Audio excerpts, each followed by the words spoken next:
At nagbabalik ang ating programa dito pa rin sa Fun and Laugh with Ron. Kung kanina, fantastic kung gumiling ang fantastic guest, ang susunod naman nating makakasama ay fantastic kung umawit. Naku, kilalanin na natin to. Now na, play VTR.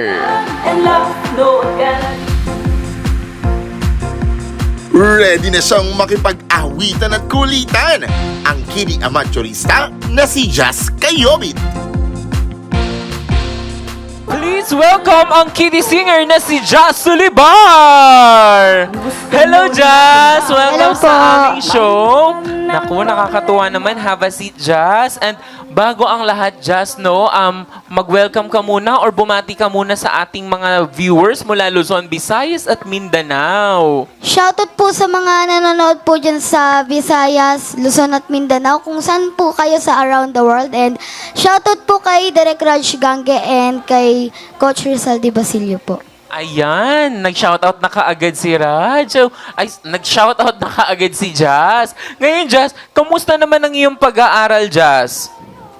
Okay naman po, medyo nakakapasok din po, tapos minsan po may mga top, may honor, ganun po. Wow, very good yan ha. Pero bukod sa excellent ka na sa school, paano ka naman nagsimulang kumanta?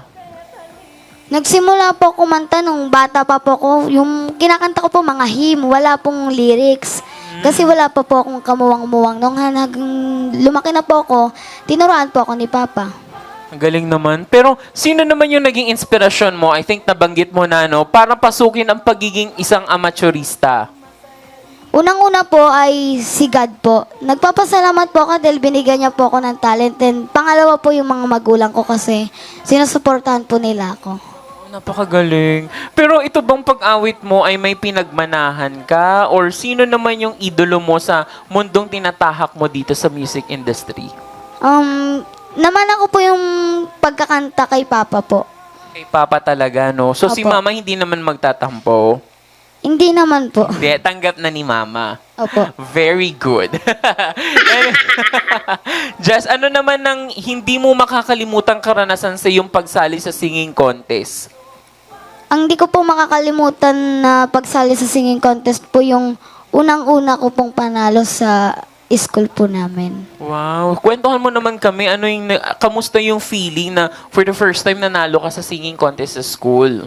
Nung una po, kinakabahan po ako kasi first time pa lang po. Pero nung medyo lagi na pong sumasali, maayos naman po yung pagkakanta. Hindi na po yung parang laging shaky. Tsaka nasanay na rin po ako kasi lagi naman po ako sumasali. Wow. Speaking of sumasali sa contest, meron na bang malaking singing contest na nasalihan si Jazz? Sa TNT Kids po. Wow. So, kwentuhan mo naman kami sa naging experience mo sa TNT Kids. Nung nag-audition po kami doon, actually po, ang hirap po eh. Kasi po, marami pong kailangan bilhin, maraming kailangan suotin po yung mga gastos. Pero, tinaguyod po namin yun hanggang sa nakapasok po ako sa audition. Oh, congratulations. Ikaw ba ay nanalo? Hindi po eh. Okay lang yan. Kasi, ibig sabihin, mas nire-ready ka pa ni Lord, ha? Pero dito ba, meron ka bang dream na makaduet na artist? Marami po eh. Oh, magbigay ka kahit dalawa lang. Si Ate Janine Berdin, Oh, si Janine. tsaka si Charis po, aka Jake Cyrus po. Oh, si Cherie. Sa Opo. mga lalaki ba, meron ka ding idol? Meron din naman po. Madami din. Opo, marami-rami din po. Okay, pero dito ba, Jazz, ano naman yung masasabi at mapapayo mo sa mga gusto ring tahakin ang mundo mo?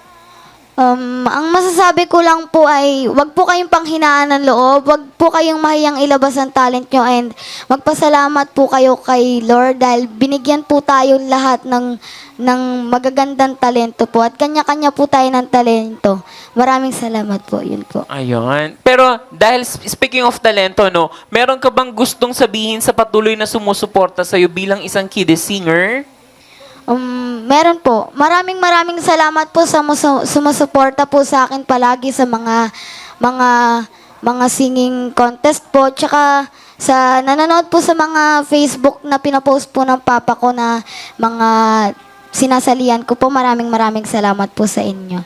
Ayan, thank you, Jess. At talaga namang nakakatuwa ang maging isang Pinoy dahil kapag sinabing pag-awit, siguradong Pilipino ang nangunguna dyan. Dahil kahit bata pa lamang ay napahilig na sa awitin.